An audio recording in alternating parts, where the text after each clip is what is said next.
श्री क्षेत्र पैठण केवळ महाराष्ट्राच्याच नव्हे तर भारताच्या नकाशावर ठळक आध्यात्मिक ओळख दर्शवणारं शहर.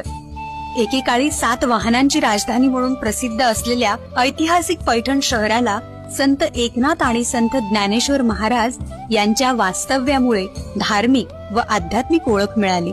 या ठिकाणी भरणाऱ्या नाथषष्ठी महोत्सवाला विशेष महत्व असून पंढरपूरच्या आषाढी एकादशी नंतर महाराष्ट्रातला हा दुसरा मोठा महोत्सव मानला जातो.